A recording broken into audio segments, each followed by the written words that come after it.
جی بیٹا، طلب کی تفاعلی مساوات۔ طلب کیا تھا؟ ایسی خواہش یا تمنا جس کو خریدنے کے لیے صارف کے پاس قوت خرید بھی ہے، یعنی روپیہ پیسہ ہے، وہ طلب ہے۔ طلب کا قیمت کے ساتھ منفی رشتہ پایا جاتا ہے، اس کو طلب کی تفاعلی مساوات کہتے ہیں۔ قانون طلب کیا تھا؟ باقی یا دیگر امور میں کوئی تبدیلی نہ آئے تو طلب قیمت کے ساتھ الٹ بدلتی ہے۔ یہ آپ اس کی تعریف دوبارہ دیکھیں۔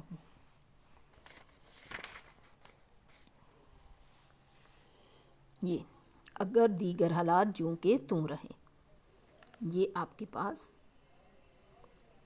قانون طلب کی تعریف ہے، ٹھیک ہے۔ اب یہ حالات کیا تھے؟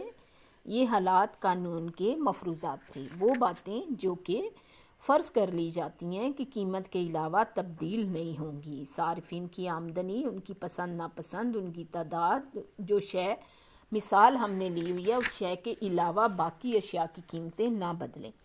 اب ان تمام چیزوں کو فرض کیا ہوا ہے کہ یہ کانسٹنٹ ہیں، جبکہ ریئل لائف میں یہ موجود ہوتی ہیں۔ وہ کہتے ہیں اگر ہم طلب اور قیمت کو وائی اور پی لے لیں، یعنی صارف جو ہے یہ اس کا خریداری کا منصوبہ ہے، صارف کی یہ آمدنی ہے، اور یہ تمام چیزیں Q1 Q2 Q3 وغیرہ وغیرہ یہ چیزیں ہیں جو صارف اپنی زندگی میں آمدنی میں سے خریدتا ہے، اور یہ P1 P2 P3 ان کی قیمتیں ہیں، ٹھیک ہے۔ یہ اس کا رویہ ہے کہ وہ اپنی آمدنی میں سے مختلف اشیاء خریدتا ہے، تو ان اشیاء کو قیمتوں سے ضرب دے دیں تو اس کی آمدنی آ جاتی ہیں۔ اسی طرح سے جب ہم طلب کی بات کریں گے ایک شے کی، تو طلب کے لیے پھر وہی ڈیمانڈ اور پی کا فارمولہ آئے گا۔ کیا کیا چیزیں نہ بدلیں؟ شے کی قیمت جو بدلنی ہے، صارفین کی تعداد، اس کو n کہیں گے، n نمبر، کنزیومرز نمبر۔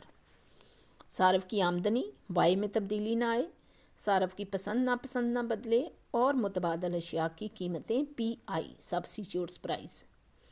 ان ساروں کو اکٹھا کر دیں تو Q ڈیز فنکشن آف P خود قیمت اور یہ چاروں مفروضات، ٹھیک ہے۔ سمجھ آ گئی؟ کیسے پڑھیں گے اس کو؟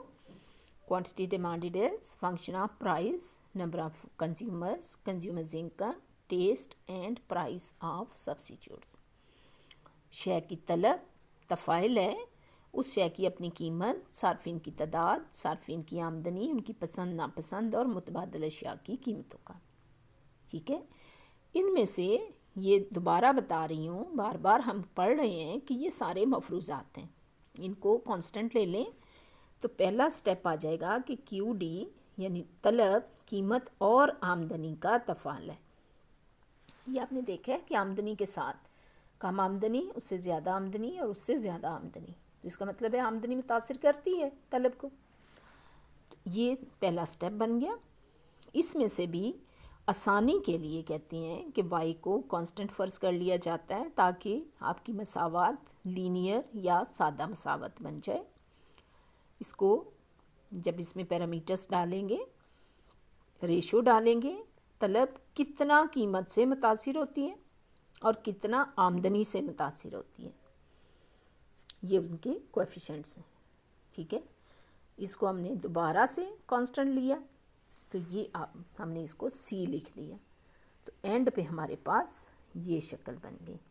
اس کو کہتے ہیں طلب کی تفاعلی مساوات۔ یہاں سے شروع ہوگی پہلا سٹیپ، دوسرا یہ لکھے ہوئے، تیسرا، چوتھا، اور یہ پانچویں اس کی شکل، اور چھٹے میں ہم نے اس کو اعداد کی شکل میں بیان کر دیا۔ اس پورے کو کہیں گے طلب کی تفاعلی مساوات کیا ہوتی ہے اور اس کو کس طرح سے بنایا جاتا ہے، ٹھیک ہو گیا؟ یہ سوال نمبر ہے آپ کا 23۔ سوال نمبر آ گیا 24۔ اس کا گراف کیسے بنانا ہے؟ گراف ویسے ہی بنانا ہے جیسے عام مساواتوں کے گراف بنتے ہیں۔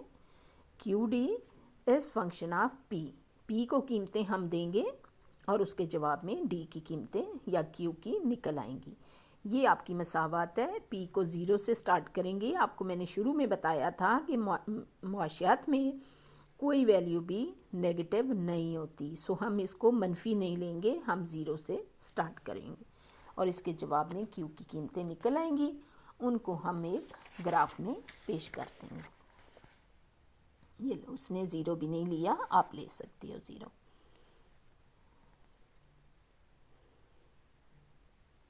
ٹھیک ہے، کلیئر ہو گیا. اور ان کو ایک گراف میں بنایا تو یہ آ گیا طلب کی تفاعلی مساوات کا گراف بنا کر دکھائیں. سوال کیا بنے گا؟ طلب کی تفاعلی مساوات کا گراف بنائیں. مساوات دی بھی جا سکتی ہے اور مساوات آپ نے اپنے طور پر بھی لکھنی ہوگی، دونوں آپشن ہوتے ہیں. ٹھیک ہو گیا. آگے 24 اور یہ آ گیا آپ کا سوال نمبر 25.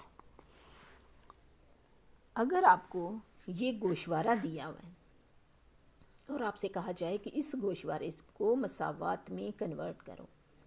گوشوارہ دیا ہوتا ہے، 2 قیمتیں ہوں، 3 ہوں، 4 ہوں، 5 ہوں، کتنی بھی ہوں، آپ کو گوشوارہ دیں گے اور کہیں گے کہ اس گوشوارے سے مساوات اخذ کریں. تو اس کا فارمولہ ہے بیٹا، فارمولہ اب آپ نے یاد کر لینا. فارمولہ ہی ہوتا ہے. اس کا سوال 2 بنیں گے. ایک تو یہ کہ مساوات اخذ کریں اور دوسرا بنے گا کہ مساوات اخذ کرنے کا فارمولہ کیا ہے. یہ دھیان سے دیکھ لو. کیو کوانٹٹی Q1 جو گوشوارے میں پہلی مقدار ہوگی، کوئی سی 2 سلیکٹ کر لینی ہے آپ نے، کوئی سی 2، پورا گوشوارہ نہیں. اس کو رہنے دیں. 1 2 3 4 4 قیمتیں ہیں، آپ نے اس میں سے کوئی سی 2 سلیکٹ کر لینی ہے. فار ایگزامپل یہ کر لی ہیں آپ نے. ٹھیک ہے.